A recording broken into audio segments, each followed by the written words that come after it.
What is going on, ladies and gentlemen? It's GamerWorkshop5150 here, bringing you another computer build. This one is going to be for $300. My last $300 computer build was pretty popular, so I figured I'd bring a new one for 2013. We're going to be starting out with the AMD AA6600K. It's going to be one of the new Richland CPUs, APUs. It is going to be clocked at 3.9 gigahertz, and it is a quad-core processor. Yes, that's right. It is a quad-core processor in a $300 computer build. For our motherboard, we're going to be using an ASRock or ASRock FM2 A75M DGS Revision 2. It is a FM2 socket. A lot of their new processors are coming out on FM2, like some new Athlons came out. It is going to be equipped with SATA 3 and USB 3, so that's pretty good for a motherboard. That is going to be only $55.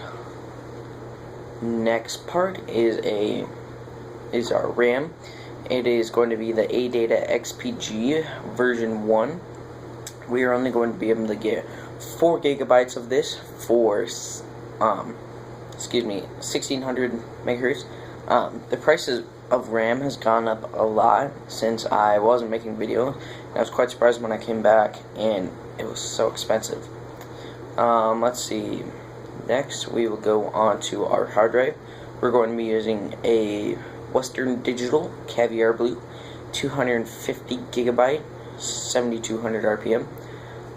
It is a SATA 6 hard drive, so that's good. We'll get some nice fast read speeds, read and write. Price on that is going to be $35. Moving on to our case, it's going to be the Apex SK393C. That is a ATX mid-tower case. It's pretty generic.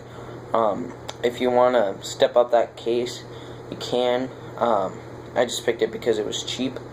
It doesn't have the best looks in the world, but for our power supply, we're going to be using the Coolmax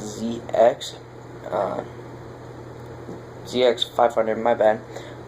That is going to be a 80 plus certified power supply, not 80 plus bronze, but we wanted to keep the price down a little bit on that. That one is also going to be coming in at $35.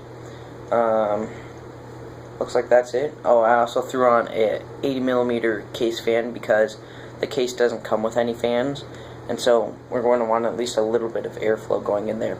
So if you guys enjoyed this video, please remember to leave it a like, and if you really enjoyed it, give it a favorite. Let me know what builds you guys want to see in the future, and I will catch you next time.